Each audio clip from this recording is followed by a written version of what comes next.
शिवालय धामको हीरक जयन्ती समापन कार्यक्रम सम्पन्न। विश्व ईश्वर शिवालय धाम 75औं वर्ष पूरा गरेको सुखद अवसरमा रामनवमीको छेक पारी कालेबुङ जिल्ला अन्तर्गत कागे ग्राम पञ्चायत बीच कागेमा 3 दिने हीरक जयन्ती अर्थात् डायमन्ड जुब्ली कार्यक्रम समारोह आज विधिवत रूपमा समापन भएको थियो।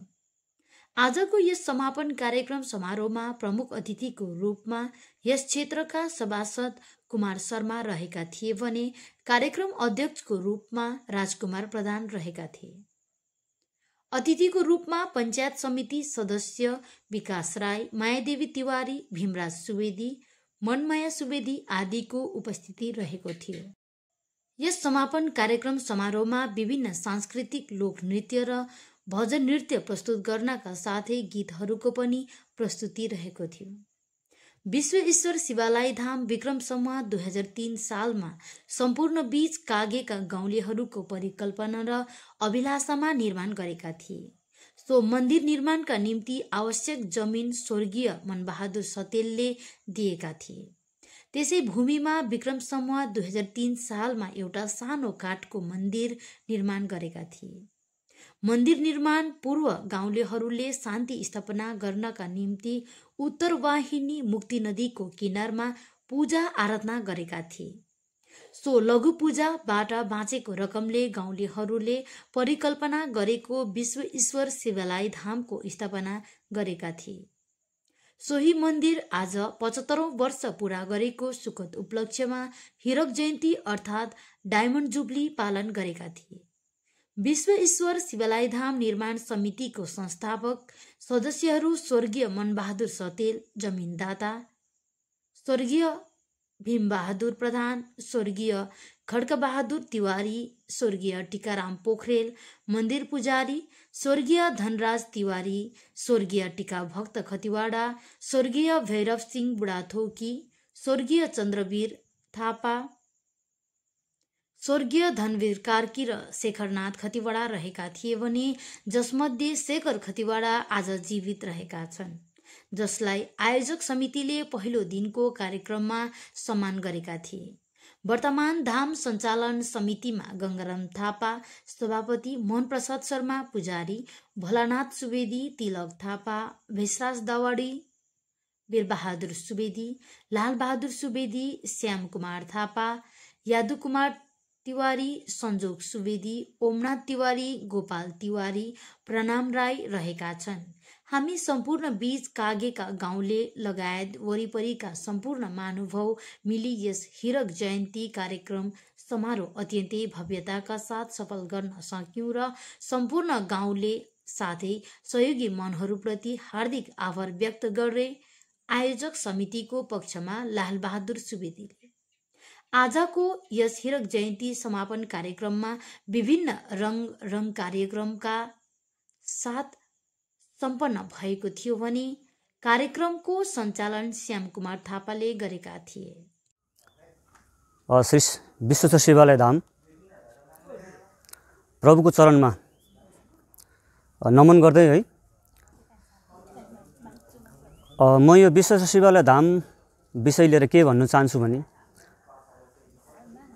हाम्रो यो धाम चाहिँ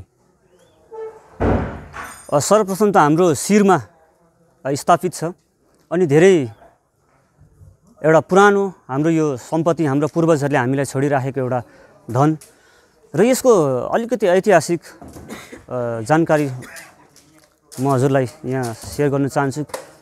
के भनेदेखिलाई यो जुन चाहिँ हाम्रो मुक्ति नदी छ, उत्तरायण मुक्ति नदीमा चाहिँ आजभन्दा 78 वर्षौं अघि हाम्रा पूर्वजहरूले एउटा यज्ञ गरेर वर्षाको कामनाले एउटा यज्ञ गरेर त्यो यज्ञबाट जुन रहेको रकम छ त्यो रकमलाई चाहिँ अब के गर्ने त भन्ने विषयमाथि चर्चा विमर्श हुँदाखेरि चाहिँ त्यो रकमलाई लिएर हामी आफ्नो स्थानमा एउटा केही शिवालय भगवानको चाहिँ प्रभुको एउटा